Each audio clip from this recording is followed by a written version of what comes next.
Andy Seiss continues to lead here at Caraway, the Triad Commercial Property Services 150 on Versus. He's pulled away just a bit from L.W. Miller. Seiss is led right from the first lap here tonight at Caraway Speedway. Let's head down to the pits. Rob Klemmer standing by. Rob. Well, guys, James Savelli not having the best night thus far, but he did tell me earlier in the night that his plan is simple. About the first 60 to 75 laps, he is on cruise control. He has said absolutely nothing on the radio. So maybe Jimmy Spencer, he's trying to save those tires. We also wanted to mention we saw the 12 of Mike Norman pull in the pits. No oil pressure on the Ford.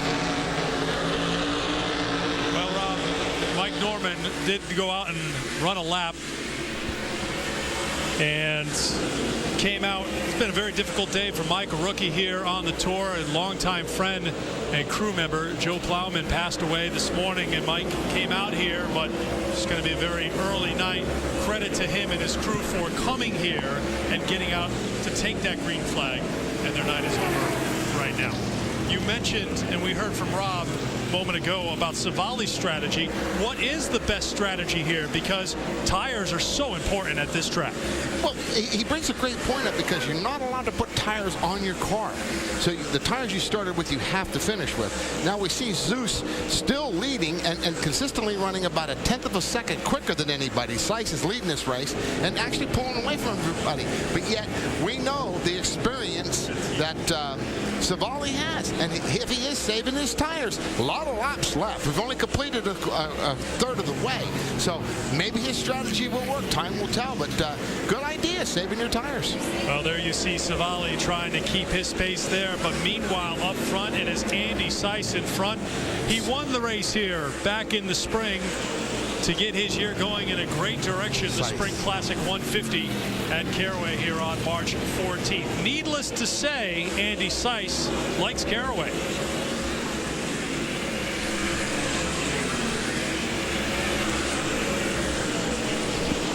Favorite places to go on this tour because it's so racy. You can use the inside, the outside.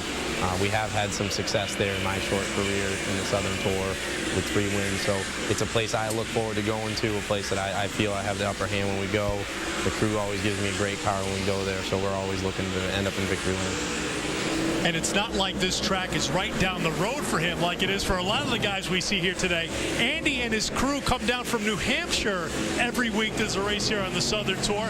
He says he loves it. They know their little stopping points along the way, the Jersey Turnpike, wherever they stop, and they get here and they race, and they've had a lot of success here on the tour. You know, deep down inside you're saying, you know what, I hope this guy wins, because that's a long way. New Hampshire is a long way. Driving back tomorrow, but you know what? He likes this racetrack, and I can tell you this as a driver, you love to race a place. Yes, it's a long trip, but you love to go to a racetrack that you've had success at. It helps your confidence level when you go to other facilities.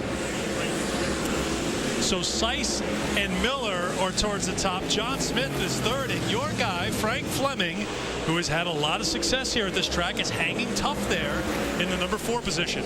Yeah, and what we're starting to see now is Seiss has opened up about a 6/10 of a second on second place, and then Miller has opened up on Fleming. And well, Fleming and fourth, Smith moved into third. So these guys are about 3.5 seconds behind the leader right now, as we're seeing Frank here in fourth. So that's a lot of distance to give up. Is he also saving his tires? Remember, Frank, a lot of second place finishes here. He has had some success here also. We have completed 56 of 150 laps here at Caraway. It is a 68.25 mile race here on this August evening. And you know what's interesting, Eric, is you never could tell in a NASCAR race the tempo. They drop the green flag. These guys racing hard. No cautions yet. So this is really interesting. This is going to be hard on these guys' tires. They have no chance to cool these tires down. So this is really starting to, we'll start showing here, can they maintain this pace? Because they're setting a pretty torrid pace right now. And pretty big separation now. 1-2 is tight, Seiss and Miller. Then you drop back just a bit to John Smith and Frank Fleming, who we just talked about in 4th position, well back, and he has Burt Myers right on his back bumper. Yeah, we also see, you know, the Myers now. Lofton has passed Savali. Myers has passed Savali.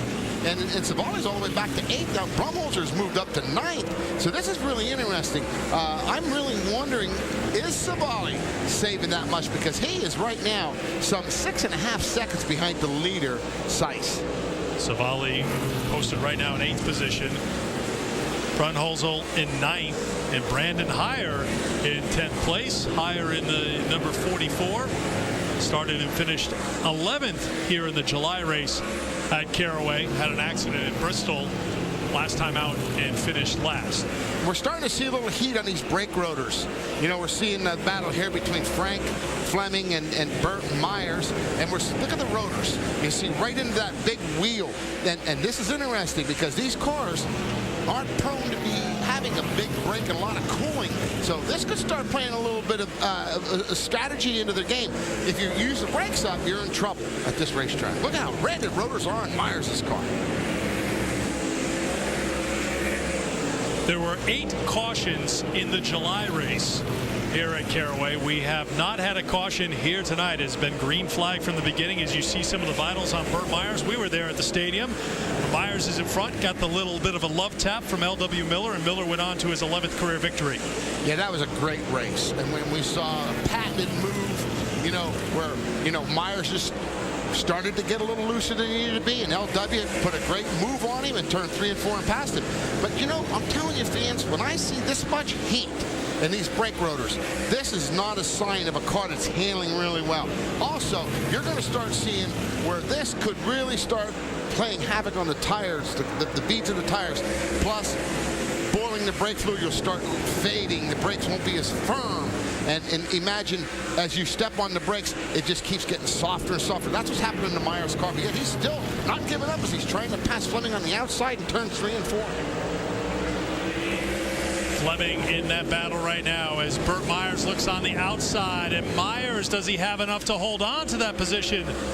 He makes the pass, Eric. What a great move on the outside. So now we've seen the racetrack get its second groove already into play here before halfway. Myers jumps up to 4th. Fleming drops to 5th. It's still Andy Seiss on top. L.W. Miller in 2nd. John Smith, the guy to keep your eye on. He won in July here. And now some trouble with Brian Lofton. You know, we're seeing his brake rotors red. Is he boiled the brake fluid? Because it doesn't look like it's coming from underneath the hood. It looks like it's coming from the left. It could be an oil leak down here.